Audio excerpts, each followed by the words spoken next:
Hello, everybody, and welcome back. This is the second part of our CSS Flexbox crash course. In the first part, you learned the basics of the Flexbox and all the container level properties. Now, in the second part, we will only focus on the items level properties. And what properties do we have? We have order, flex grow, shrink, basis, and align self. So in the Flex system, we have 5 properties dedicated to the items. They can only be applied to the items. We will code and study them in the same order that you see on the screen. In addition, we will use the same code file that we have in the first part. So nothing is changed. It's just a continuation. Now, before we move on, we just need to adjust our HTML file. If you remember, in the first part, we put a lot of flex items in order to create multiple lines. But for now, we don't need multiple lines or so many flex items. So I'm going to remove all of them and we keep only 4 flex items, right? So let me just remove. Now we have only 4 flex items left in the flex container. And the class names should also be unique so that they can be selected individually in the JavaScript. So let me make these names unique. Item 1, item 3, and item 4. So now using these classes, we can select an individual item in the CSS. Another modification that I will do here is I will remove extra text. I will put the text again later, but we don't need it now. And we'll change the remaining text so that it represents the item number. This is our simple HTML, just like we had when we started this course, and we will put more content as we go further. On the other side, we have our CSS. In the CSS, I will remove all the extra properties and we keep only display flex and direction row. In addition, I will remove the width from the flex container, and also I will disable the width of flex items. This width is hard coded and we don't need it. This is our initial setup to start with. Flex is activated on the container, the direction is set to row, and we have 4 flex items. In the browser, you will have an output like this. No surprises. We have a flex container in the background. Container has a height, and that's why flex items stretch themselves to fill the container. And this is because of the align items property, right? You remember that. In the first part, we have already seen this behavior. Align items is activated automatically and stretch is the default value. So if you don't want to stretch, you can set align items to flex start. We can also do that. We can set align items to flex start. And as we reload the page, you will see the output without any stretch. Our items are arranged in a row and there is nothing new about it, right? This is because of the flex direction property, which is set to row. Now we are good to go. It's time to study item label properties one by one. So the first property on our list is order. So what does order property do?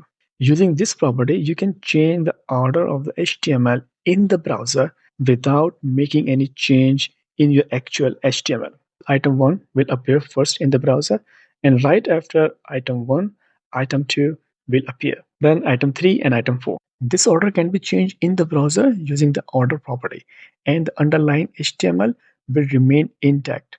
That means you don't need to make any change in the HTML. Just by using the order property, we can change the order in the browser. Such as we can put item number 4 before the item 1 and item number 2 after the item 3. Right? So we can simply manipulate the arrangement in the browser with the help of order property. So let's see how do we use the order property to change the arrangement. But first we need to select all the flex items in the CSS. So let me do that first.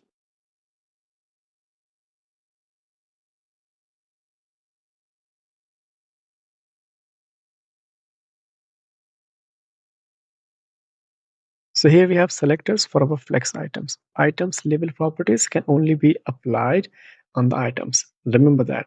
Now the default value of the order property is 0. That means if you do not specify the order property, your elements will appear in the same order as they are in the HTML. And to change the order, you need to specify the order value. And it goes from the lower value to the higher value. That means the item with the lowest value will appear first in the browser, and the item with the highest value will appear last in the browser. Now let's say I want to put item number 1 in the last, so I will call the order property and give it a unitless value, right? There is no unit needed. I can give it 1, 2, 3, and 4. The value doesn't matter here. The thing which is matter here is increasing numbers. So item number 2, 3, and 4 will keep their default value 0. And 0 is lower than the 1. So they will keep their arrangement in the browser, but item number 1 is now the last item. And so you see the output in the browser. Item number 1 is the last item. Item 2, 3, and 4 are keeping their original arrangement. You can also use the minus value. Let's say to the item number 4, I gave order -1. Now the lowest value is -1. That means item number 4 will come first. Item 2 and 3 have default value 0 and they will appear as they are. And in the last, you will see item 1 in the browser. So let me reload the page, and here you see item 4 appears before the item 2 and 3, and item 1 is the last item. So that is the order property. You can simply use it to change the order of your HTML in the browser. Now you can do some more experiments with this property by your own. Change the flex direction to column and then see how does it responds. One tricky thing here is the reverse direction. When you change the flex direction to row reverse, for example, then the order system will also be reversed. That means the element with the higher value will appear first, then the element with the lower value. Right now, the element with the lower value appears before the element then the higher value. But when the direction is reversed, system is also reversed. So do some experiments with the order property by yourself. Let's now move on to the next property, which is flex grow. Flex grow is an interesting property. So let's see what does it do. We can consult with the documentation to find the answer. What does flex grow do? So let's just look for the property, and here we have flex grow property. And what does it say? It says flex grow defines the ability for a flex item to grow if necessary. You just need to remember this point. I will show you in the code what does it mean. Then you will get the clear picture of this. The second noticeable thing here is that it also accepts a unitless value. That means you don't need to specify any unit, just like the order property. And the third important thing is that FlexGrow property does not accept negative numbers value. Now the last but not the least point, the default value. The default value of this property is always set to 0. When FlexGrow is set to 0, that simply means flex items won't grow beyond their content size if necessary. For example, in our output, you can see flex items are not expanding beyond their content size. They are very small because the content is just a word and the flex grow property is set to 0. Now, keeping this background in the mind, let's see the use of flex grow property. We don't need the order property now, so I'm going to remove it from the items. We have 4 different selectors to select each flex item individually. So in addition to these selectors, we need another selector that selects all the flex items, and we already have it down there. So let me just put this selector earlier in the code. This is the right place. We have already used this selector in our first part, and it simply selects all the divs inside the header container, all these 4 divs. Now, having this setup, I want my flex item 1 to grow beyond its content. What I will do, I will call the flex grow property and give it a value of 1. All other flex items have flex grow value 0. Only the first item has got the new value. So only this item will grow in the container and they will keep their original size.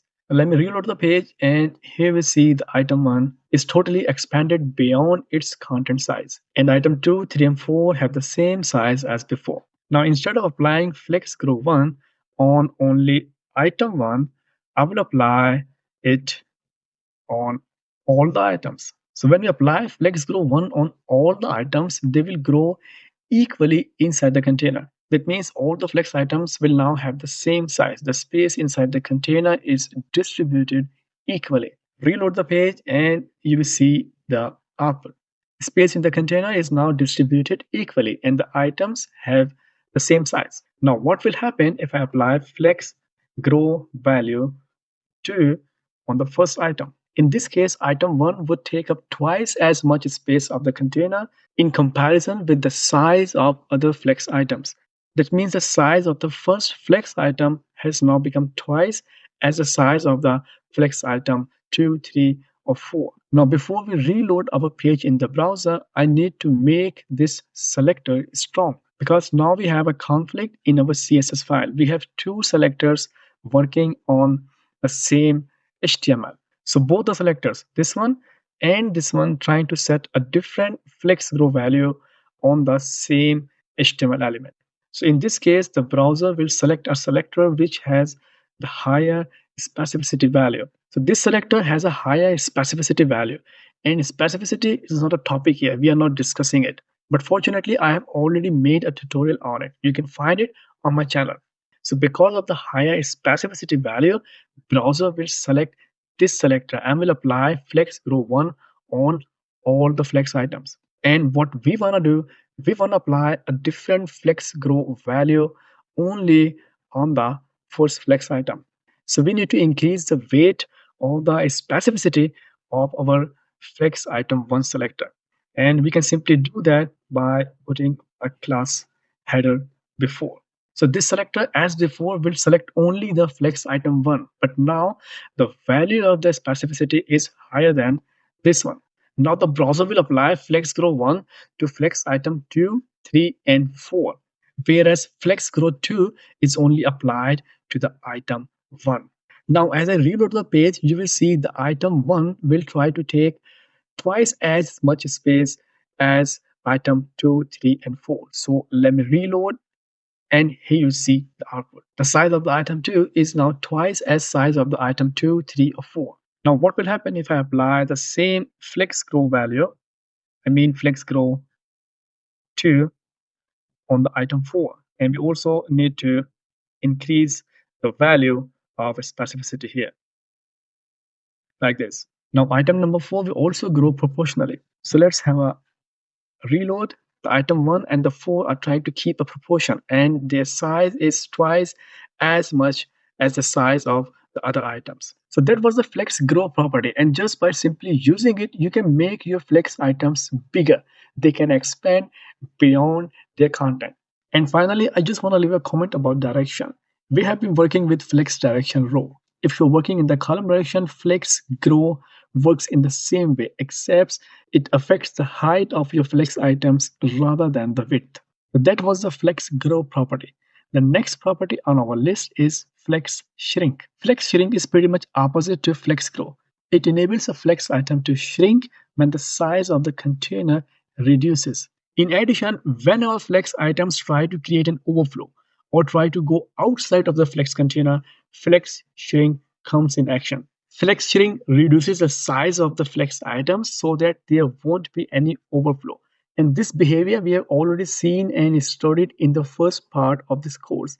So let me remind you, what did we study in the first part? But we will now discuss everything in another context. We will talk about flex shrink property, right? So let me first remove the flex grow from the items. We don't need it now. And now we'll apply width to each flex items. And let's say the width of each flex item is 400 pixels. Let's put some height as well, right? 100 pixels is the height of each flex item. I'm basically trying to create an overflow here, but Flex won't let it happen. Flex uses the flex shrink property to avoid the overflow. So let me just finish here, and then we will study the output in the browser. So our divs now has got a width of 400 pixels, and after that we need to apply a width on our flex container, right? So we already had a width here in pixels, and now I will apply a width in another unit, which is percentage. Percentage is a responsive unit, and we need a responsive container whose size can be reduced when the browser window gets smaller, smaller, and smaller. To study or use the flex shrink property, container should be responsive. And now at the same time, I will put this header container to the center of the page with the help of margin 0 auto. It's a very old traditional technique to place a blocks to the center of the page horizontally. Now the total amount of width here is 1600 pixels because we have 4 flex items. And the size of the container is 90%, which is more or less equals 1000 pixels. It's pretty much clear now. The size of the flex items is more than the size of the container. And we also know that there won't be any overflow. And the reason is the flex shrink property. Now you see the output in the browser. In the background, you see a Flex container, and here are our Flex items. And you can see the size of the Flex items is not 400 pixels like we tried to do in the code. The size is reduced or shrinked. And this is because of, like I said, Flex shrink property, which is by default set to 1. In the Dev tool, you can see the actual size of these Flex items. And here you see 250.88 pixels each flex items, right? You can clearly see flex uses the flex shrink property to shrink the size of the flex items in order to avoid the overflow. So flex shrink is always set to 1, and that simply means your item will always shrink to fit inside the container. Now in the code, I will deactivate this shrink behavior. To all the flex items, I will apply flex shrink 0. Shrink 0 means this shrink behavior is deactivated. Now you will clearly see an overflow. So let me reload, and here you see the overflow, right? Each item with a width of 400 pixels, and they are breaking out the container. That was the first use of flex shrink property. The system uses it automatically to avoid the overflow. In addition, you as a programmer can use the flex shrink property to decide the amount or rate of shrinking. How do we do that? Let me show you. Let's first remove the flex shrink 0. We usually don't use this value. It was just to show you behavior. Now I want flex item 1 and 4 shrink twice as faster than the flex item 2 and 3. So what I will do, I will increase the shrink value to 2 to both of them.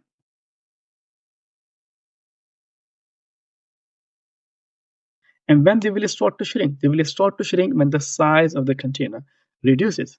So let me refresh first. And now I'm going to reduce the size of the browser window. And now you can see the shrinking rate.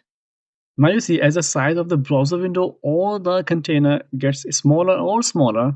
All the flex items shrinks, but the item 1 and 4 has a higher shrinking rate.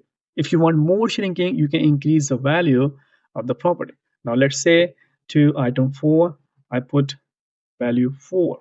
This value is actually shrinking rate or amount which is proportional to the flex items.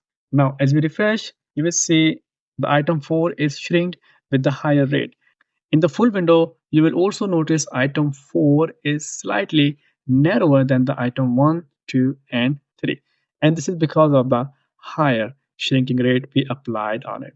So my friends, that was the flex shrink property. And if we look at the documentation, we don't find much detail about this property.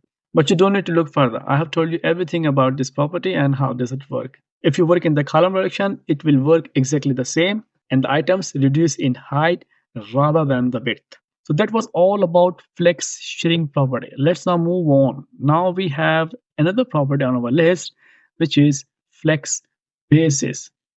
So let's find out how flex basis property works in CSS Flexbox. The documentation says flex basis defines the default size of an element before the remaining space is distributed. So that is the definition of flex basis. And to make this definition more understandable for the beginners, I will define it with more details. I would say flex basis property sets the initial size of a flex item before either flex grow or flex shrink is applied to it. This is the definition I want you to remember. Flex basis determines the initial size of a flex item, and it works together with flex grow and flex shrink. So to fully understand how flex basis works, you first need to have a basic understanding of the flex grow and the flex shrink properties. And fortunately, we have already covered both the properties. That was some basic background. Let's now go back in the code and learn to use this property. We will try to understand flex basis together with flex grow and shrink. In our code, we simply delete flex shrink and will make flex items 200 pixels each. And we have a container which is given a width of 90%. So there will be good amount of free space inside the container, because 90% on my laptop screen when the size of the browser is full should be over 1000 pixels. And the combined width of all the flex items is 800 pixels. So there should be plenty of space in the container. And so you see the output in the browser. We have some good amount of free space in our container. Now, having this setup, let's have a quick revision of flex grow property. What did we say when we studied flex grow property? We said it defines the ability for a flex item to grow, right? So if you want your flex items to grow inside the flex container, you will use flex grow property. The default value of this property is 0. And 0 simply means flex items are not allowed to grow to fill any space inside their parent container. And if each flex item is given a flex grow value of 1, they will share the available space of the container and will grow by the same amount to fill the container, right? So we have already talked about this stuff earlier. Now in our code, if I apply flex grow 1 to all the flex items, then they will grow equally inside the container. Although the initial size of the items is 200 pixels wide, but flex grow will override this initial size and let the items grow inside the container. As I reload the page, you will see the output, just like I told you. So when flex grow is applied, this initial size became ineffective. Flex grow takes precedence over the initial size which is applied using the property width. So if you have it or not, it won't make any difference as long as flex grow is applied on the items. With deactivated width property, you won't see any difference in the output. You see, the flex grow takes control over the width property. Here comes flex basis property in the picture. Just recall the definition of the flex basis. I told you the flex basis sets the initial size of a flex item before either flex grow and flex shrink applied on it. Now what does it mean? It simply means, just like you saw earlier, the flex grow property overrode the initial size defined by the width property. However, if the initial size is defined with the help of flex basis property, then the output would be different. Let me now demonstrate this whole thing and show you some examples. The first thing you need to understand is the initial size of the flex items. So what is the initial size of the flex item? To find the initial size of the flex items, we need to remove all the size properties like width, height, and flex grow. So let's delete them all. Now as I reload the page, you will see the initial size of the flex items, which is based on their content width and height. So let's have a reload. This is the initial size of the flex items, or in other words, the content size is actually the initial size. Content size is actually the initial size, and to prove it, I will change the text of our first flex item to just number 1. And as I reload the page, you will see the size of the first flex item has become much smaller. Initial size is actually the size of the content in terms of width and height. So this initial size is actually controlled by the flex basis property. The default value of this property is auto, and auto means the initial size is based on content's width and height. If I apply flex basis auto to my flex items, you won't see any difference in the browser because auto is all about the content. But the value is changed to something else like 200 pixels, it will make a difference. Now each flex item is 200 pixels wide, just like before. But at that time, we use the width property. And width property can be overwritten by the flex grow. As we reload the page, you will see the initial size is set to 200 pixels. And as we apply flex grow with the value 1, then all the items will grow by the same amount inside the container, just like before, and you won't experience any difference. So let me reload the page and you will see the output. You don't see any difference here. But trust me, there is a significant difference. The flex grow property cannot override the value of the flex basis. At this time, all the flex items have the same flex basis value or the same size, and that's why you are unable to see the difference. Now you will see the flex basis in real action. I'm just gonna deactivate the flex grow property, and to the first flex items I will apply flex basis with another value 400 pixels. Now the size of the item 1 is only 400 pixels wide and rest of the items are 200 pixels wide. And as we reload our page, you will see the difference. Now I will again apply flex grow 1 to our flex items. So let me just activate the flex grow property with the value 1. As I reload the page, you will see this available space is distributed equally among the elements. And that simply means the first flex item will grow beyond its initial size. It won't become the same as other. It will keep its value of 400 pixels because 400 pixels is the initial size of this item. And then it will take an equal amount of space from the container and grow. So let me just reload the page. Here you see the output. And I hope now you better understand the flex basis property. Flex basis simply controls the initial size of a flex item before either flex grow or flex shrink is applied on it. That was the flex basis property we just covered with the direction row. For the flex direction column, same principles are applied and the height of the items will be affected rather than the width. So my friends, now we only have one property left on our list, which is align self. So align self is the last items level property. There is another property which is called flex. Flex is a shorthand for flex grow, flex shrink, and flex basis. So you can combine these three properties in a single line using this shorthand. I leave it to you, check it by yourself. Let's now move on to the last property, which is align self. Align self is an interesting property and it gives you more power to control the placement of a single flex item. The noticeable thing here is single flex item or individual flex item. And this property can simply override the alignment or the spacing done by align items or the justify content property. So let's see how do we use this interesting property to control the placement of an individual flex item.